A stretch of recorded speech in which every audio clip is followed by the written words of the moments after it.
बिस्मिल्लाहिर्रहमानिर्रहीम। अस्सलाम वालेकुम। सबसे पहले बात करते हैं कि एतजाज़ अहसन साहब ने जब ये कहा था कि असम्बलियों से इस्तीफ़े देना हमाकत होगी, इमरान खान के लिए बहुत बड़ा तोहफ़ा होगा और इस्तीफ़े देने से सिंध हुकूमत से भी जो है वो सिंध हुकूमत भी ख़त्म करने से इमरान खान को कोई फ़र्क नहीं पड़ेगा, उसकी हुकूमत बरकरार रहेगी। उन्होंने ये भी कहा था कि चाहे आप इस्तीफ़े दे दें उससे भी सेनेट इलेक्शन नहीं रुकेगा। जब उन्होंने ये बातें की तो उस पर पीपल्स पार्टी के कुछ लोगों ने ये कहना शुरू कर दिया कि जी एतजाज़ अहसन तो इस्टेब्लिशमेंट की ज़बान बोलते हैं, शायद वो आजकल इस्टेब्लिशमेंट के ज़्यादा करीब हैं। गो के बिलावल भुट्टो ने तो एतजाज़ अहसन के हक़ में बात की जब उन्होंने ये कहा कि एतजाज़ अहसन सीनियर लीडर हैं, हमारे रहनुमा हैं, जब मैं CEC का इजलास करूँगा वहाँ पर जो फैसला होगा उसको एतजाज़ अहसन ऑन करेंगे।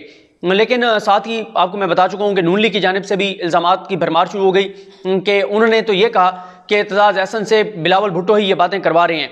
लेकिन दोनों जो मर्जी कहते हैं, पीपल्स पार्टी के ज़राए जो मर्जी कहें, नून लीग वाले जो मर्जी कहें, लेकिन इसमें कोई शक नहीं है कि एतजाज़ अहसन साहब इंतहाई सीनियर कानूनदान हैं जिनका 50 साल से ज़्यादा का वकालत का एक्सपीरियंस है। तो उनकी जो बात है वो बहुत सॉलिड भी है, वैलिड भी है।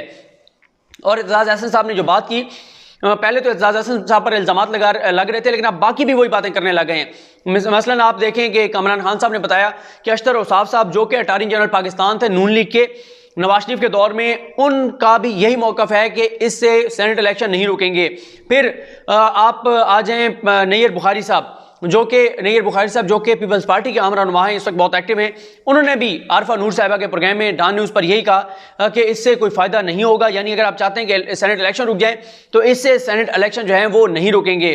फिर आप आ जाएँ वसीम सजाद साहब जो साबिक चेयरमैन सेनेट हैं, उनका भी यही मौक़िफ़ था। उन्होंने भी यही कहा कि सेनेट इलेक्शन नहीं रुकेंगे। अगर ये पूरी की पूरी कार्रवाई, अगर ये पूरे का पूरा अमल सिर्फ सेनेट इलेक्शन रुकवाने के लिए, और सेनेट इलेक्शन कहते हैं कि इसलिए रुकवाने हैं कि अगर सेनेट इलेक्शन हो गए तो इमरान खान के पास उसको सेनेट और कौमी असम्बली को मिला के और अक्सरियत आ जाएगी, फिर आराम से इमरान खान कानून पास करा सकेंगे।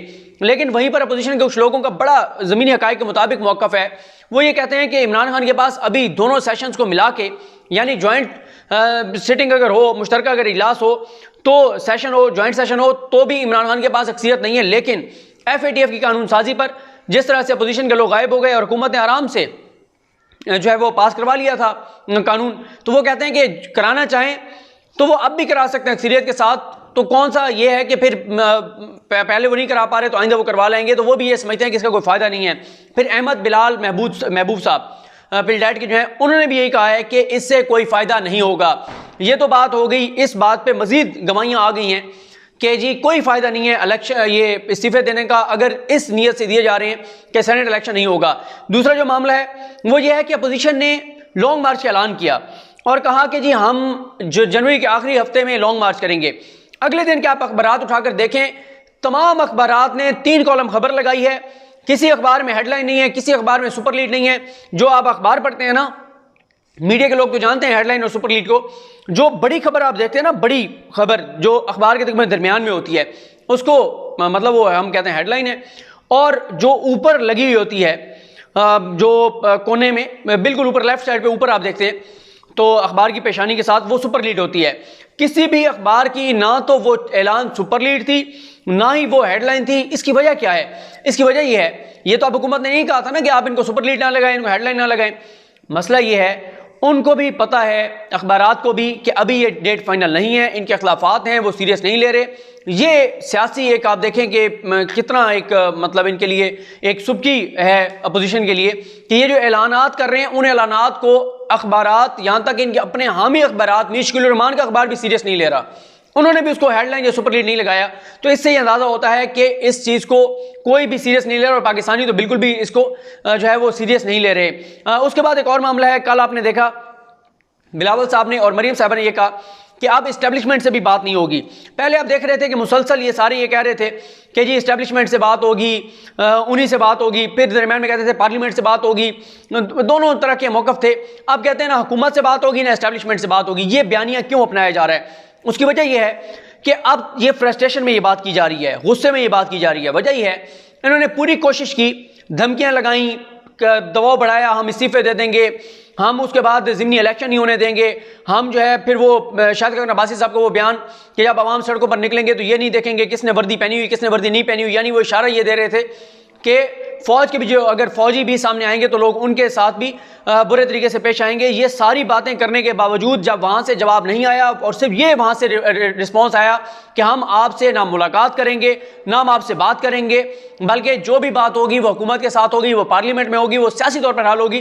तो अब इन्होंने ये ऐलान कर दिया है कि जी अब हम ना तो फ़ौज से बात करेंगे ना हुकूमत से बात करेंगे। तो इसका मतलब यह है कि अब ये मजीद फ्रस्ट्रेट हो चुके हैं। अब इनको समझ नहीं आ रही कि करें तो करें क्या। यही वजह है कि बिलावल साहब ने अब ये भी कहा है कि हम सिंध असम्बली को भी तोड़ने पर गौर करेंगे।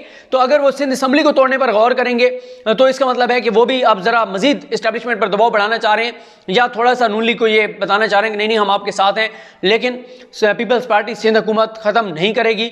और कौमी असम्बली से भी वो कह चुके हैं कि कौमी असम्बली से भी इस्तीफे देने के हवाले से हमारी CEC जो है वो फैसला करेगी। इसके बाद जी तो अजान की वजह से वीडियो रोकी थी। अब हम अगले इशू पर बात करते हैं और वो ये है कि आज रोज़नामा दुनिया में तारिक अजीज़ साहब की खबर भी है, जिसके मुताबिक सजा याफ्ता मुजरिम मियां मोहम्मद नवाज शरीफ लंदन से बैठकर पाकिस्तान में जो इजलास कंडक्ट करेंगे, जिसकी सदारत करेंगे, जिसमें उन्होंने अपने तमाम अरकान सूबाई असम्बली, अरकान कौमी असम्बली या अपनी मेन जो लीडरशिप है उसको बुलाया हुआ है, अपनी तंजीमात को बुलाया हुआ है।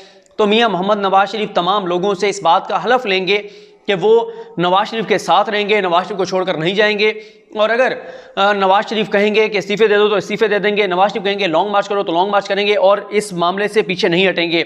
तो बात यह है कि पहले भी मियां नवाज शरीफ ने लंदन में अपनी क़यादत को बुलाकर, ख्वाजा आसिफ समेत सारों को बुलाकर वहाँ कुरान मजीद पर हलफ लिया था कि इस इजलास में जो बात होगी वो बाहर नहीं जाएगी। और आज तक नहीं पता कि उस इजलास में ऐसा क्या हुआ था कि ख्वाजा आसिफ ने वहाँ से वापस आकर पार्टी को बुलाया और बुलाकर कहा कि army chief general Qamar Javed Bajwa साहब की एक्सटेंशन के लिए जो कानून साजी है उसमें हम सब वोट डालेंगे। और जब आप वोट डालने आएंगे सारे लोग गुस्ल करके, नए कपड़े पहनकर, ब्रांड्स, अच्छे ब्रांड्स वाले कपड़े पहनकर, तैयार श्यार होकर, सुर्खी पाउडर करके, मुकम्मल तौर पे अच्छे तरीके से खुशबू लगाकर आप आएंगे। सब लोग अपनी सेल्फियाँ लेके और अपनी तस्वीरें लेके भी भेजेंगे मुख्तलिफ नंबर्स पे कि जी हम आपके खादिम, हम आपके नौकर, हमारी आल औलाद आपकी खादिम और नौकर, और देखें हम आपके लिए कानून साजी में वोट डालने के लिए आए हुए हैं। लेकिन आज तक ये नहीं बताया गया कि इसकी वजह क्या थी, नवाज शरीफ ने ऐसा क्या कहा था कि उसके बाद ये सारा कुछ हुआ था। क्योंकि उसकी वजह यह भी है कि जब नून लीग में इख्तलाफात हुए और ये तासुर दिया गया मरियम के ग्रुप की जानिब से कि जी ये तो ख्वाजा आसिफ के काम थे, ख्वाजा आसिफ के करतूत थे, नवाज शरीफ तो ऐसा नहीं चाहते थे, मरियम तो ऐसे नहीं चाहती थी और ये शहबाज शरीफ के काम है। तो ख्वाजा आसिफ फट पड़े एक इजलास में और उन्होंने कहा कि बात सुने, अगर किसी को ये लगता है कि ये मेरा फैसला था तो मेरा फैसला नहीं था, मैं सिर्फ मैसेंजर था, मैं पैगाम लाया था, आप तक पहुँचाया था।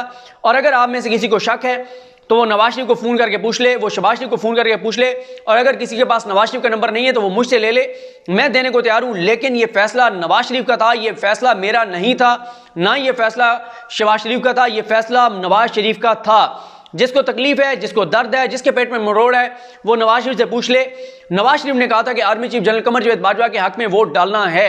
आज वही जनरल कमर जावेद बाजवा साहब को ये कहते हैं कि तमाम पाकिस्तान के मसाइल के जिम्मेदार वो हैं, और जितने इल्ज़ामात बाजवा साहब पर लगाते हैं वो सारे उस कानून साजी से पुराने हैं। यानी जब कानून साजी हो रही थी उस वक्त इनको वो सारी बुराइयां उनमें याद नहीं थी, उस वक्त उनके मसाइल याद नहीं थे, उस वक्त ये सारी गैर कानूनी जो अब ये कहते हैं चीज़ें, ये जो अब कहते हैं गैर जमहूरी चीज़ें, वो अब इनको याद आती हैं, उस वक्त याद नहीं थी। ये कैसे हो सकता है? तो वाज़ेह है कि इन्होंने वोट डाल के भी देख लिया, वोट डाल के उसके बाद भी मोहम्मद जुबैर को भेज कर देख लिया, लेकिन जब उधर से कोई जवाब नहीं आया तो फिर ये जो है वो धमकी और इन चीज़ों पर उतर आए और पाकिस्तान को कमज़ोर करने पे, इंतशार फैलाने पे, और फिर ज़ाहिर है एक मुल्क ने इनको सपोर्ट भी करना शुरू कर दिया। तो इसलिए नवाज शरीफ जो बहुत बुज़दिल हैं, जिन्होंने हमेशा सर झुकाकर नौकरी की, वो यहाँ से बीमारी के नाम पर पाकिस्तान से गए और वहाँ जाके फिर खामोश रहे। और फिर जब एक मुल्क के सरबराह की जानिब से एक वफद उनको आकर मिला और फिर वो शेर बन गए और उन्होंने पाकिस्तान की फ़ौज पर हमले शुरू कर दिए। अब एक बार फिर नवाज शरीफ साहब हलफ लेने जा रहे हैं। तारिक अजीज़ साहब की रिपोर्ट के मुताबिक, खबर के मुताबिक, मुझे समझ नहीं आती कि हम सब लोग बहसीयत माशरा हम देखते हैं और बहुत सारे लोग कि हमने पता नहीं कुरान मजीद को आप यही समझ लिया कि ये जब भी किसी को हलफ देना है तो कुरान मजीद को निकाल लो। बाकी ये हम मतलब ये पढ़ने के लिए है, पढ़कर सीख कर समझ कर अमल करने के लिए है, लेकिन अब इन कुरान मजीद को इस्तेमाल किया जाता है किस लिए? हलफ लेने के लिए और देने के लिए। तो ये बहुत अफसोसनाक पहलू है। और अंदाज़ा लगाएं अगर नवाज शरीफ को जो है अब मामला यहाँ तक आ गया कि उनको कुरान मजीद पे हलफ लेना पड़ रहा है तो फिर वो सुलह ही कर लें तो बेहतर है। ये लतीफ़ा आपने सुना हुआ होगा सुलह वाला। बाकी ये है कि नवाज शरीफ साहब को जब वो करप्शन कर रहे थे, लूट मार कर रहे थे, जब वो गरीबों का पैसा लूट रहे थे, उस वक्त उनको कुरान मजीद और कुरान मजीद की तालीमात याद नहीं थी। अब जब उन्होंने अपने सियासी मफाद के लिए, अपनी करप्शन के लिए, सियासी मफाद तो नहीं है, ज़ाती मफाद है, अपनी करप्शन लूट मार के लिए, अपने बच्चों के असास व जायदादें बचाने के लिए जो है वो पार्टी को साथ रखना है, तो अब उनको हलफ भी याद आ गया है, कुरान मजीद भी याद आ गया है। तो मुझे लगता है कि आज क्योंकि ये खबर आ गई है मीडिया में तारिक अजीज़ साहब की, तो मुझे लगता है कि अब ये हलफ नहीं लिया जाएगा, क्योंकि नवाज शरीफ को पता होगा कि ये बात जो है वो ज़ाहिर बाहर जाएगी और ज़्यादा बैशिंग होगी। तो देखते हैं हलफ लेते हैं नहीं लेते। लेकिन तारिक अजीज़ साहब की खबर मैं तो उसको ठीक ही मानता हूँ, क्योंकि उनकी बहुत सारी रिपोर्ट्स, बहुत सारी चीज़ें ये इस्तीफ़ों के हवाले से भी उन्होंने पहले लिख दिया था कि क़यादत के पास इस्तीफ़े जमा कराने का जो है वो फ़ैसला किया जाएगा PDM में, और इस तरह की चीज़ें वो काफ़ी सारी उनके पास ज़राए हैं, उनके पास खबर होती है PDM के हवाले से। तो अब ये भी उन्होंने खबर दी है। तो देखते हैं कि कल नहीं है, परसों इजलास है जिसमें नवाज शरीफ जो है वो हलफ लेने का इरादा रखते हैं, या पार्टी को ये कहने का इरादा है कि आपने बस मेरे साथ रहने, और आपने मेरे साथ रहना, मैं आपके साथ नहीं हूँ। और ये वही नवाज शरीफ हैं जिन्होंने नाअहल होने के बाद जगह जगह गए और कहा कि नवाज शरीफ तुम्हें कभी छोड़कर नहीं जाएगा, और आज वही नवाज शरीफ सब अपने कारकुनान को, अपने लोगों को छोड़कर और लंदन में मौजूद हैं, और अपनी वालदा के जनाजे तक में पाकिस्तान, उनको कब्र में उतारने तक के लिए पाकिस्तान वापस नहीं आए। तो ये कुछ डेवलपमेंट्स थी जिनके ऊपर मैंने आपको आगाह किया है। मजीद इश्यूज़ पर नेक्स्ट वीडियोज़ में बात करेंगे। मुझे अपनी दुआ में याद रखें। अल्लाह करीम हम सब का आमीन। अल्लाह हाफ़िज़।